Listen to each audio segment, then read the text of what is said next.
Isa pong analyst ang nagbunyag na posibleng kontrolado raw ng mga South Korean traders sa upbeat ang galaw ng presyo ni XRP.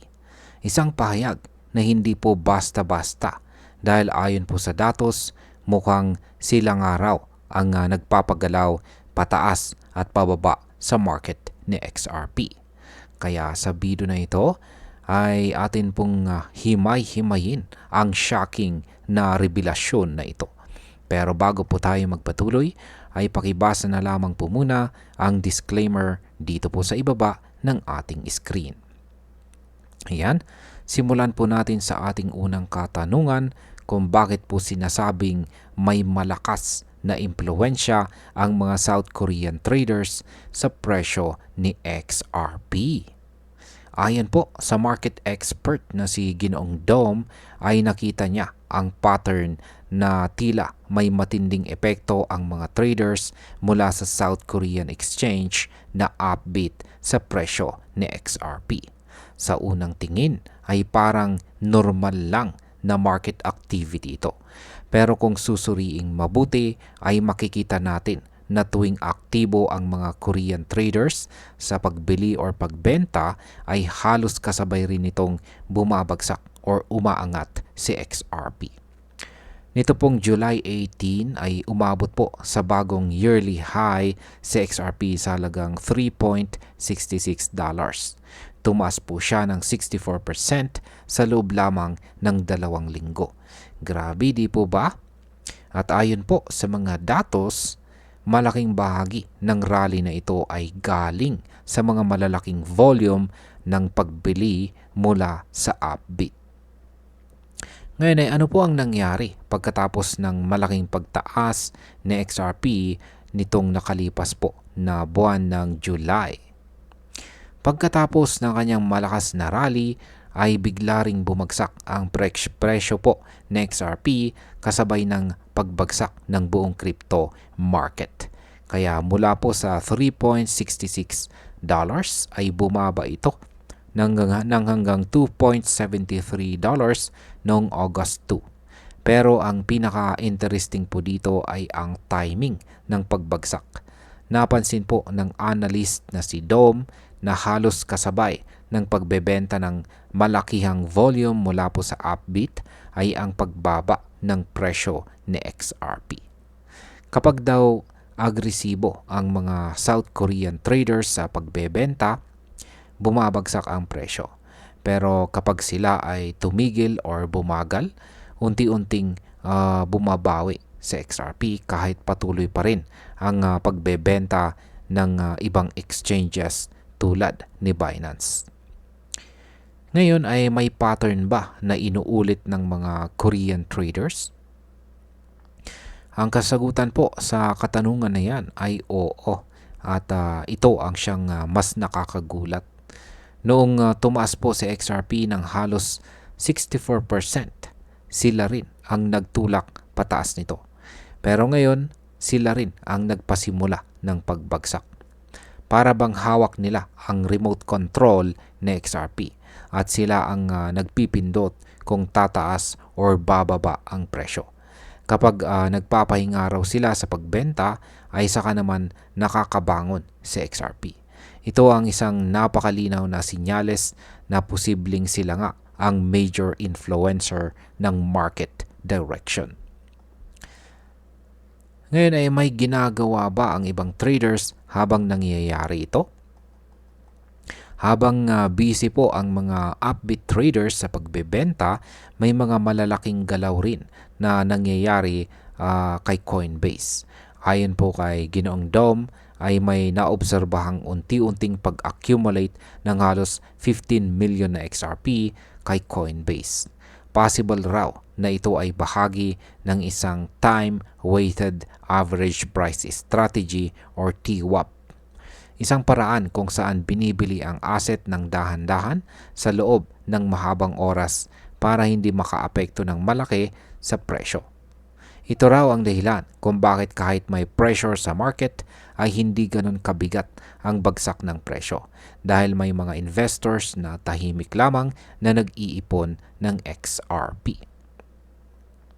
Sunod na katanungan ay ano naman ang koneksyon ni XRP sa US oil at saka USD chart. Isa pa sa pinagtuunan ng pansin ng analyst ay ang galaw po ni XRP kaugnay ng US dollar at ng presyo ng crudo or US oil. Nito pong July 30 ay nakita niya na nag-breakout sa XRP mula po sa isang 7-month range. Pero hindi raw ito sinundan ng malakas na momentum. Parang kinapos o kulang sa tulak. Nagkaroon po ng retest sa dating support levels at ayon po kay Ginoong Dome ay importante raw ito. Dahil kung babalik po si XRP sa loob ng dati niyang range, posibleng masira ang bullish setup nito. Noong August 4 ay sinabi niyang nagkaroon ng maikling dip pabalik sa range. Pero hindi ito tunay na rejection. Isa lang daw itong weak fake out. Ngayon ay paano naman po ang chart na XRP laban sa US dollar? Noong August 2 ay nagbigay po ng babala si Ginoong Dome na posibleng humina pa ang presyo ng XRP. Pero 2 araw matapos yan ay nakita niyang tumalbog sa XRP mula sa inaasahang support zone. Magandang sinyalis ito pero hindi po sapat. Kailangan daw ay tuluyang maitulak na XRP ang presyo pataas para makabalik sa stable na territory. Ayon sa kanya ay mahalagang gawing solid support muli ang $3 na presyo. Kapag nangyari po ito at nalagpasan pa ang presyo na $3.12, dito lang daw mababasag ang kasalukuyang downtrend. Sa ngayon ay nasa $3.05 ang presyo ng XRP, kaya malapit na talaga ito sa critical level. Yan, bilang panghuling katanungan ay paano po naapektuhan ng galaw ng presyo ang pananaw sa future ng XRP. Habang patuloy po na sinusubaybayan ng mga investors ang presyo ng XRP, ay unti-unting nabubuo ang dalawang posibilidad. Una, kung mananatiling malakas po ang buying pressure, lalo na kung babalik ang upbeat sa pagbili, ay pwede pong sumipa ulit sa XRP pataas. Pero kung muling babalik po ang selling pressure mula sa kanila at hindi na ibalik ang $3 bilang solid support, maaaring humina po sa XRP at muling bumagsak. Ang mga galaw po ng malakihang exchanges tulad po ni Upbit, Binance at Coinbase ay malaki ang impluensya sa direksyon ng presyo ng XRP. At para po sa mga retail traders tulad natin, kailangan po nating matutong sumabay sa daloy at bantayan ang mga volume at galaw ng mga ito. At ayan, bilang mga Pinoy na aktibong nag-i-invest or nagtitrade sa cryptocurrency, ay mahalaga po na alam natin kung saan nanggagaling ang malalaking galaw sa market. Kung totoo na may malaking kontrol ang mga South Korean traders sa presyo ng XRP, dapat po tayong maging mas maingat sa pag-entry at pag-exit sa mga position. Kailangang maging alerto po tayo sa balita, volume ng trading at sentiment mula sa mga exchanges tulad ng Upbit. Ang pagkakaroon po ng impormasyon tulad nito ay nagbibigay po sa atin ng edge para hindi po tayo malugi. Mas madali po tayo makakagawa ng desisyon kung kailan tayo papasok o lalabas sa isang trade. At bilang panghuli, sa aking palagay ay hindi na ito simpleng speculation lamang.